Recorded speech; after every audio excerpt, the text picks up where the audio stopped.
string of murders known as the Red Hat murders remains an unsolved and haunting chapter in the history of crime investigations in the United States. The elusive serial killer, suspected to have claimed the lives of 6 to 11 women with red hairs in the 1980s, left a trail of mystery and tragedy across multiple states. The victims, many of whom were never identified due to the lack of familial connections or detailed records, were found in varying conditions, some fully clothed, others naked, and with different causes of death, ranging from suffocation to blunt trauma. The killer's choice of victims, possibly targeting hitchhikers or individuals engaged in prostitution, coupled with the locations along the motorways, sparked speculation that the perpetrator might have been a truck driver. Despite extensive investigations, including potential suspects and survivors' accounts, the lack of cohesive evidence linking the crimes has stymied law enforcement efforts to apprehend and bring justice to the perpetrators behind these heinous acts, leaving the victims' families and communities yearning for closure and answers that have remained elusive for decades.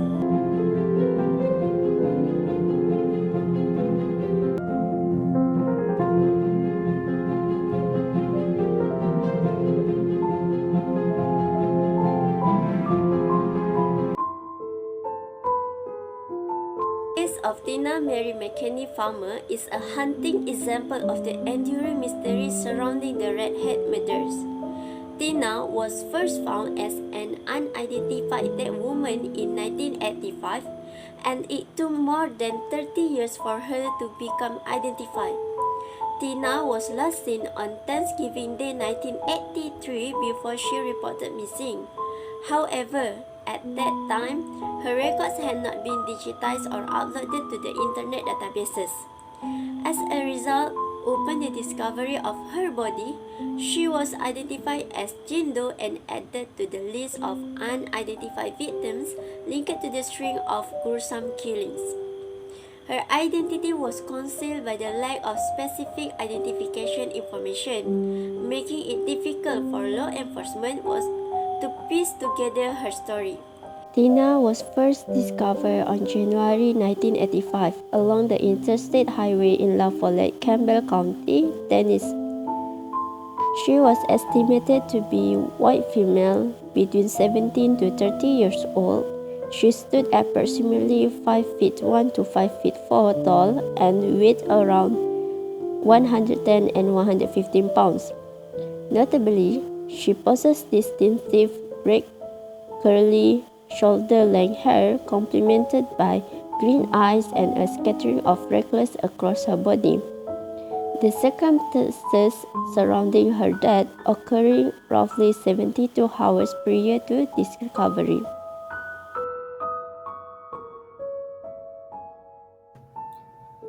In 2018, the Tennessee Bureau of Investigation got a tip to look at an amateur website that offered information about missing people. That led them to confirm that the Campbell County victim was Tina Farmer, age 21, who had been missing for years in Indiana. Agents found details that matched the Jane Doe from Campbell County, and fingerprint checks confirmed Farmer's identity.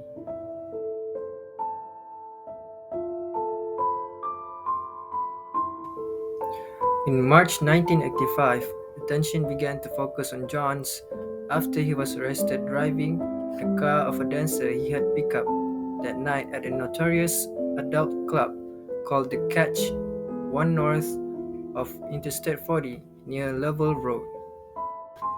John and his brother Wayne Johns went to The Catch the night of March 5th, 1985.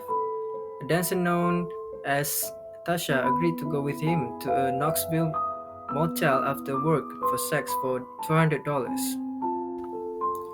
After they had sex, she took a bath and prepared to leave, but Johns had other ideas. When they walked to her that soon, he forced her to move over so that he could drive back to Catch. While parked in the club's parking lot, Johns ripped Tasha's t-shirt into strips which he used to tie her hands and feet.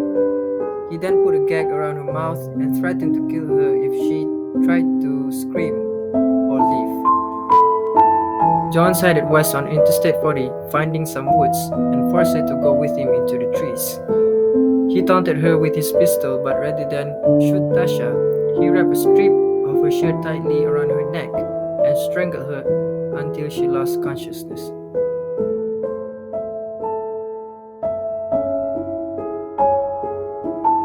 Tasha, however, survived the attempted murder. She would later tell authorities she came to in a culvert, crawled out of it, and made it to the interstate where she flagged down a trucker. Tasha told troopers who responded to the scene what had happened. She said Johns had driven off in her Datsun and she gave the room numbers at the Holiday Inn on Dale Avenue. Tasha was treated at Park West Hospital of Cedar Bluff Road. A trooper spotted John's pickup in the parking lot where a deputy joined him. The man saw the Datsun approach the lot but then suddenly sped off. A chase ensued on nearby Interstate 40. After getting off at the Business Loop exit, the 200Z Datsun crossed the median and slid across another exit lane before coming to a rest. Inside the sports car, police found John's loaded gun. During questioning, authorities found that Johns had a Holiday Inn motel room key, $752 cash, and Catch One membership card. The jury found the evidence was enough to convict Johns of the crimes. He received a long sentence behind Tennessee bars. John filed numerous appeals while held in Tennessee. He handwrote numerous petitions insisting he should be released because authorities had caught the wrong man. John would never leave prison after his 1987 trial in Knox County Criminal Court. DNA evidence was the key factor linking Jerry Leon Johns to the murder of Tina Marie McKenney Farmer. Farmer was found wrapped in a blanket at the time of the discovery of her remains, which had contained seminal fluids on it. Advances in forensic technology enabled investigators to analyze DNA evidence from the blanket that was collected and preserved at the time of the initial investigation in 1984.